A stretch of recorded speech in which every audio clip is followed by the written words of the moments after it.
of set 2. Carlsen has been in great form. Firouzja, though, it's level terms. He needs to forget set 1. He needs to forget that last game where he ended up losing on board and clock. And he knows he still has time to strike. Controversial opinion, David. He needs to not forget that last game. He needs to not forget set 1 because he keeps getting into these positions where he is so under time pressure. He can't afford for that to happen indefinitely. He tried the opening switch up. It worked to an extent. He was doing very well in that last game until maybe move 25 or so. So he's taken some steps in the right direction, but we need more. Another controversial opinion. The one game that Alireza won was Magnus's to give away. That was a one-move blunder that happened. Even in that one, Alireza really down on the clock. He finished it flawlessly. You know, regardless of that, it was incredible to watch the speed and the precision that he brought onto that one. But again, it came down to that one-move blunder. Turn the flip around. Every game that Magnus has won or has drawn, he has been on that driver's seat. He's been on the front foot, putting the pressure from the start until the end. That is true. And taking inspiration from previous games is a key trait for any chess player. You need to learn from your mistakes. I'm going to say it's that move 20 to 30, move 20 to maybe even 35 period where he tanks too much. He needs to trust his instincts there. Even if it is chaos, even if he is worse, Alireza Firouzja has shown he can fight back when it becomes tactical. So he just needs to start from a level footing against Magnus. But I like this opening that we've got because it has the makings of something tactical in the middle game. And that's what Alireza needs to do. You know, get his kind of positions. Yep. Pull Magnus into those muddy waters, into those complications where it becomes difficult to respond, especially if the clock goes low. Now, Alireza, he first starts on the left side, then improves his piece on the right side. I'm also expecting him to play in the center with e4 coming soon enough. Meanwhile, Magnus Carlsen with black, he's not willing to rest on his laurels and just kind of consolidate after winning the previous game. This is very ambitious from both sides. White has a slightly further advanced pawn on d5, but black has the connect 4 with a beautiful pawn chain from e7 to b4. And the black knight coming out to the edge of the board. I wonder what the strategies are. It's a bit of an odd kind of piece configuration, I'm going to say, from Alireza. Rarely in this type of structure do you see a double fianchetto from the white bishops. And we've got some rather interesting pawns already on a5 and d5 without additional central support just yet, although e4 can be played. It's really quite aggressive in terms of space grabbing out of the opening here from white. It's interesting. Space monster Alireza Firouzja pushing those pawns forward, but with great space comes great responsibility. I'm sure that's what the quote was. That's exactly the quote. I believe Spider-Man dropped that line, but yeah, you need to back up pawn pushers by controlling space with your pieces. For now, he's behind in development, needs to get his king castled, needs to develop his queenside knight. And early days here, but down on time already. And that's the thing, right? This is not that critical moment where you spend 2 minutes. This has been the surprise of the match so far, just Alireza's pace early on in the game. There are options in this position. You know, you could go shock castle, maybe you could push the h-pawn, maybe you could get your queen out and then think about going e4. But whatever you decide, play it fast. This is not the moment you go down by 2 minutes on the clock. I'm looking at this, and honestly, the only words that are going through my head right now is not again. I'm so afraid for Firouzja here, based on what we have seen so far in this entire grand final match. I don't know how much of this he can afford to do. This is really quite scary now. Yeah, he plays for France these days, Firouzja. It's déjà vu. Happening again on the clock. He develops his knight given a question mark. I think 99% of humans would have actually castled their king there. But the fact that he did pause for what was a minute and a half refusing to castle shows he's got other plans in mind. A bit of a mysterious one. And look at this. Magnus is the one gaining space this time, kicking away the white knight in order to win a pawn. Magnus is taking in the center. d5 is about to drop. That's, yeah, a little bit mysterious. Given that was a minute and a half, Magnus... Like, hang on a second. We're just going, let's grab a two-mover.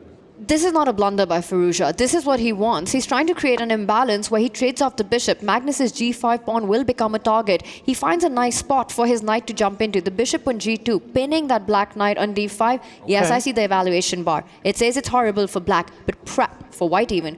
For practically here for Alireza, I think this is the kind of position he's aiming for. I don't think he missed g5. But a postscript to that, Tanya.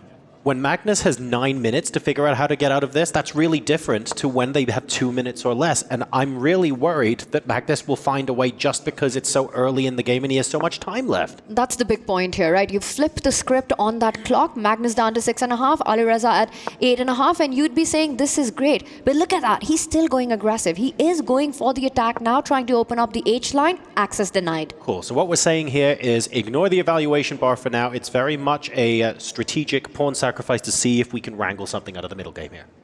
Yeah, I think in the back of his mind, Alireza, maybe even at the front of his mind, he knows that this is not sound. It's what we call a dubious sacrifice. But sometimes in chess, these types of gambits, they do pay off. It's all about the mindset, all about trying to unsettle your opponents. And Magnus, these days, the Magnus iteration of 2025 prefers to sacrifice pawns rather than take pawns. So I do understand his mindset here, Firouzja, but the white king about to castle, he still needs some real action. Not too many pieces can go towards the black king for now. That's the big issue. And again, the clock just compounding that. And that's a fantastic move by Magnus, you know, G4, just making sure that no open lines, open diagonals, weaknesses are given, and just keeping everything under control. Not a single pawn trade, which means not a single file allowed for the rook into an attack. Look at the body language, look at the facial expression, look at the clock. I feel like G4 here at the end of this continuation might be what Firouzja missed. Possible. Or at least underestimated. Maybe he just assumed he could blow open the king side there, go for the black king. Yeah, because if the rook was still on A8, for example, a knight jumping into F4 creates all sorts of fun problems. You can see that with one more tempo, white creates all sorts of issues for black. But will that ever come? Because Magnus is one move away from creating issues of his own, right? Knight coming on to C3, the central pawn, he's up one, start moving up the board, kicking out Firouzja's pieces, that knight on C4. Right. And it might be Alireza on the defense and down a pawn.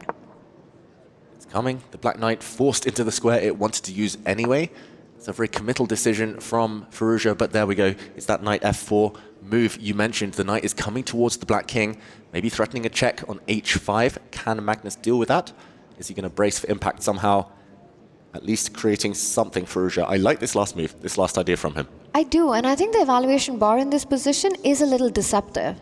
From a practical perspective, you're black, your pawn on G4, king out at G7. You know, the white knight about to swoop to H5, jump over, and then the queen coming to that H6 square. It can start feeling scary, but Magnus completely ignores it. He literally doesn't care. It's really quite worrying. You've played the knight H5 check, and you're going, hang on a second, where are the entry squares for the queen?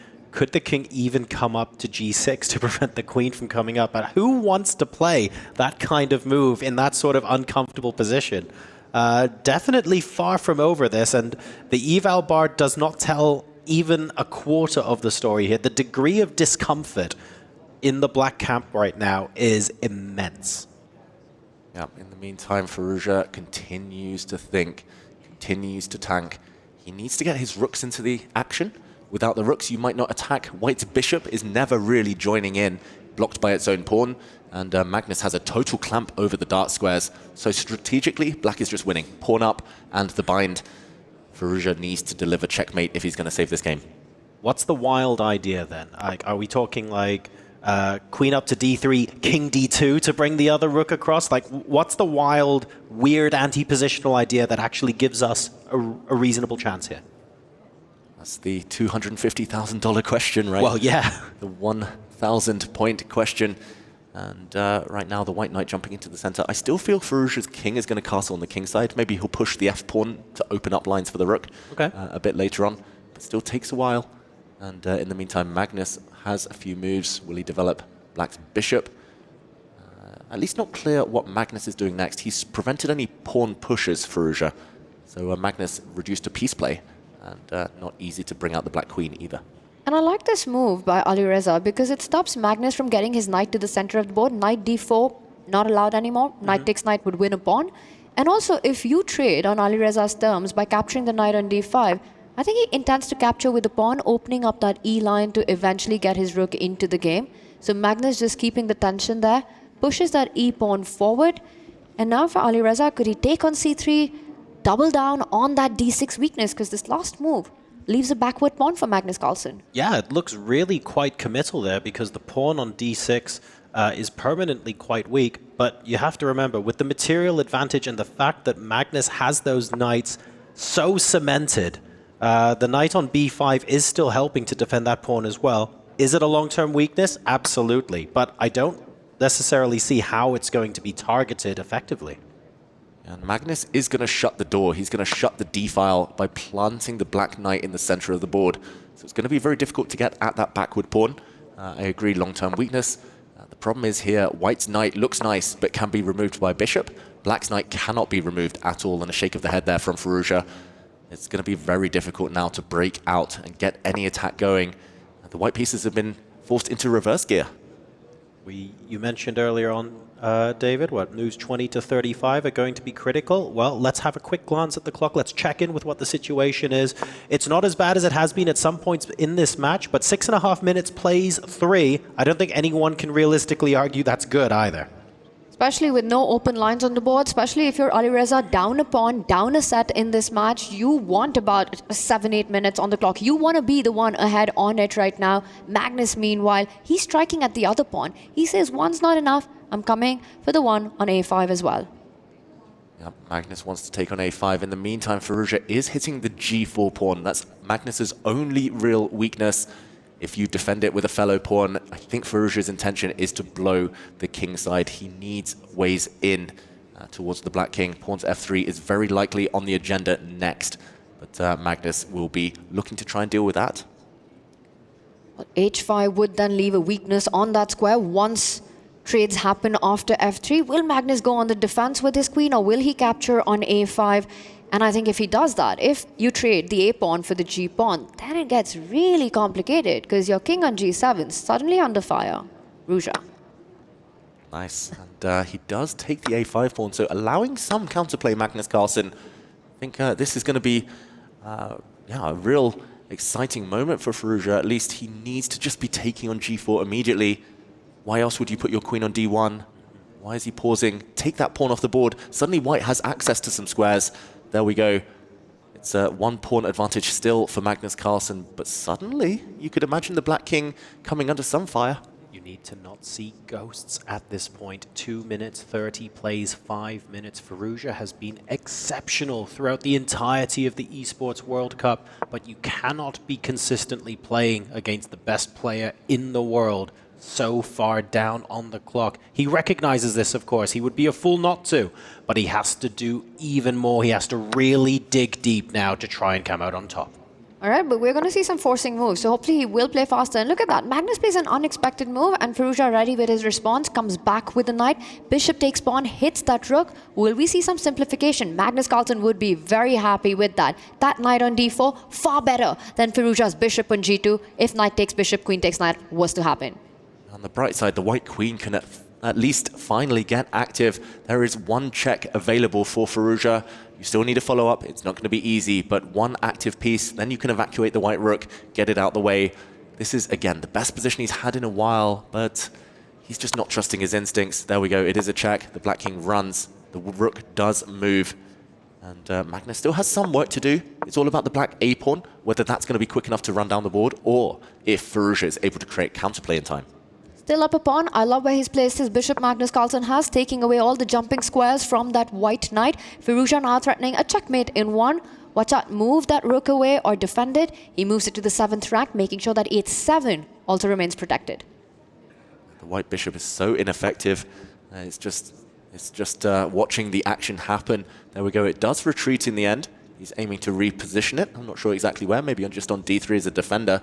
But Magnus getting closer and closer with his queenside play. So many problems to solve. I was even thinking about what would happen if white had to play king h2, with the idea of bringing the bishop up to h3 to, you know, trade a bad piece for a good one. But you can't do that because of knight f3 check. It's so frustrating to try and unbind yourself from this position. The queen on h6 stuck. The knight on e3 can't move forward. The bishop on f1, hard to imagine an active square here. Yes, you can go up the board, but no diagonals to cover there. The rook on a1 stopping the a-pawn from moving forward. Looks like paralysis for the white pieces in this position. Magnus makes an inaccuracy, but I think you take that, chuck it out of the window. It's just a move, passing the ball to Firouzja, knowing that he's reaching the 1 minute mark.